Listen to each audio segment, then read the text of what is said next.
स्वामी विवेकानंद को अगर आप सिर्फ एक रिलीजियस लीडर मानते हैं, then you are wrong. Swami Vivekananda is a youth icon. 12 जनवरी उनका जन्मदिन पूरे देश में नेशनल यूथ डे के नाम से मनाया जाता है। लेकिन क्यों? ऐसा क्या था उनमें जो आज की मॉडर्न दुनिया में हमें गाइड कर सकता है, हमें हेल्प कर सकता है? चलिए उनके 3 ऐसे स्किल्स के बारे में बात करते हैं जो 21st सेंचुरी में भी रेलेवेंट है। ऐसे स्किल्स जो 100 साल पहले अद्भुत लगते होंगे, लेकिन आज साइंस ने ये प्रूव किया है कि आप भी उन्हें मास्टर कर सकते हैं और अपने लाइफ के स्वामी यानी इंचार्ज बन सकते हैं। अगर आपको इस वीडियो से वैल्यू मिलती है तो इसे अपने दोस्तों के साथ शेयर कीजिए। भारत के इन रियल हीरोज की कहानी आप तक पहुंचाना हमारा मिशन है। हमें सपोर्ट करने के लिए हमारे YouTube चैनल को सब्सक्राइब कीजिए और इस बेल आइकॉन को प्रेस कीजिए। Number 1, speed reading. Swami Vivekananda दुनिया के सबसे पहले स्पीड रीडर थे। He was a polymath. Darwin की थियोरी ऑफ एवोल्यूशन से लेकर रेनेसांस पीरियड की किताबें उन्होंने अपने FE के एग्जाम से पहले ही पढ़ ली थी। इतना सारा नॉलेज, इतनी सारी किताबें वो कैसे पढ़ पाए, उन्हें याद कैसे रख पाए? वो खुद कहते हैं कि वो लाइन का सिर्फ पहला वर्ड और आखिरी वर्ड पढ़ते और बीच में क्या लिखा है ये ऑटोमेटिकली ग्रास्प कर लेते।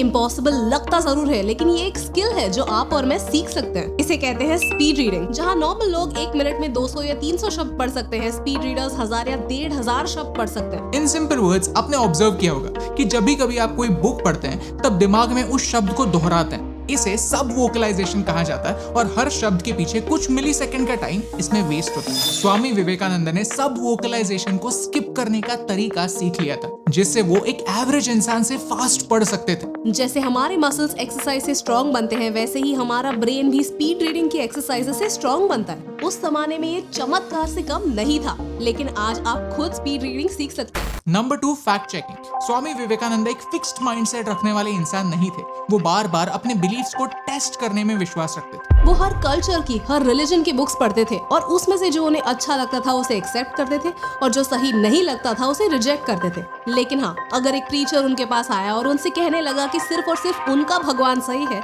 तो वो उन्हें एक सवाल करते थे। क्या आपने कभी खुद भगवान को देखा है? हाँ या ना? अगर नहीं तो आप ये यकीन से कैसे कह सकते हैं कि आपका सच ही अंतिम सच है? इस अप्रोच को स्केप्टिसिज्म कहते हैं, जिनसे फैक्ट्स और ओपिनियंस के बीच में डिफरेंस समझने में हेल्प होती है। बचपन में वो एक पेड़ के पास झूला झूल रहे थे। किसी बड़े ने आकर कहा, यहाँ मत खेलो, ब्रह्मा राक्षस खा जाएगा।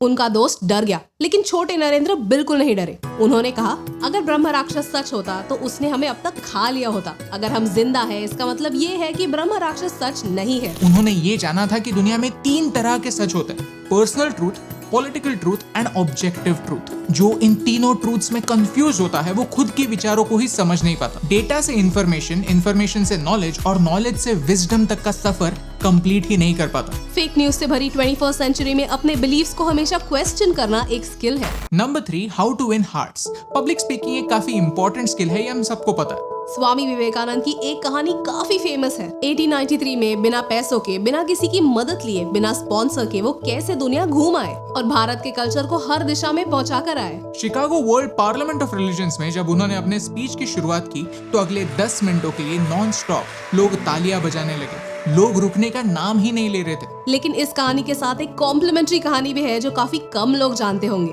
कि कैसे उन्होंने एक यूनिवर्सल भाषा से लोगों का दिल जीता था। And that universal language is food. उनके शिष्य स्वामी अशोकानंद कहते हैं कि स्वामी विवेकानंद बहुत बढ़िया पुलाव बनाते थे और जब वो ट्रैवल करते थे वो अपने साथ इंडियन मसाले लेके जाते थे ताकि वो इंटरनेशनल डिशेस को अपना इंडियन तड़का लगा सके। उन्होंने अपने ट्रैवल्स में ये ऑब्जर्व किया था कि जहाँ ऑर्गेनाइज रिलीजन लोगों को बांटता है, वहाँ फूड लोगों को जोड़ता है। इसीलिए भारत का कल्चर कितना अमेजिंग है, ये लोगों तक पहुंचाने के लिए उन्हें शब्दों पर निर्भर रहना नहीं पड़ता था। उन्होंने भारत का एक्सपीरियंस ही खुद के साथ कैरी किया। इस प्रेजेंटेशन टेक्निक को कहते हैं शो डोंट टेल। अब जब भी एक आइडिया प्रेजेंट कर रहे हैं तो जहाँ कहीं पॉसिबल है डेमोन्स्ट्रेट करने की कोशिश कीजिए, because words may lie but actions tell the truth। देखिए, आज का वीडियो इसीलिए क्योंकि हम स्वामी विवेकानंद को एज ए टीचर जरूर जानते हैं। उन्होंने दुनिया को हमारे कल्चर से रूबरू करवाया, ये मानते हैं, लेकिन उनकी लाइफ एज अ स्टूडेंट नहीं समझते। No matter what level you reach, getting better never stops. उन्हें ये पता था। And that's why Swami Vivekananda हमेशा अपने साथ एक किताब रखते, उस किताब में लिखी हुई बातों को टेस्ट करते और फिर ही उसे अपने लाइफ में ढालते। भारत दुनिया का यंगेस्ट देश है। भारत का 65% पॉपुलेशन 35 साल से कम उम्र का है। इसका मतलब ये है कि हम में से कई लोगों ने अपना ट्रू पोटेंशियल, अपने ट्रू स्किल्स अभी तक डिस्कवर ही नहीं किए। आपने आज तक एक भी किताब नहीं पढ़ी, नो प्रॉब्लम, आपके पास टाइम है। आप लोगों से बात करने से, पब्लिक स्पीकिंग से डरते हैं, नो प्रॉब्लम, आपके पास टाइम है। अगर सिर्फ स्कूल में सिखाई बातें आपके पल्ले नहीं पड़ती, अगर आपको लगता है कि आपका टैलेंट कहीं और है, डोंट वरी, आपके पास टाइम है। रिमेंबर, खुद को अपग्रेड करना, अपने हायर सेल्फ तक पहुंचना इंसान का सबसे बड़ा कर्तव्य होता है। स्वामी विवेकानंद ने पूरी लाइफ यही मैसेज लोगों तक पहुंचाना चाहा और यही काम हम आज की पीढ़ी के लिए कंटिन्यू करना चाहते हैं।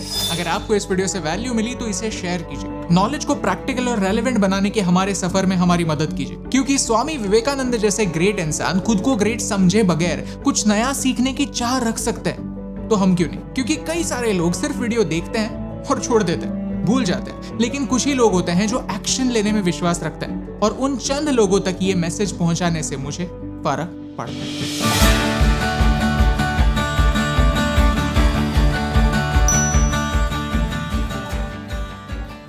यस टीम, ये बहुत जरूरी है कि हम हर साल कुछ ना कुछ नया सीखते रहें। जैसे हमारी बॉडी को एक्सरसाइज की जरूरत होती है, वैसे ही हमारे ब्रेन को भी एक्सरसाइज की जरूरत होती है। इस नए साल आप कौन सा नया स्किल सीखना चाहते हैं, हमें कमेंट्स में लिखकर बताइए।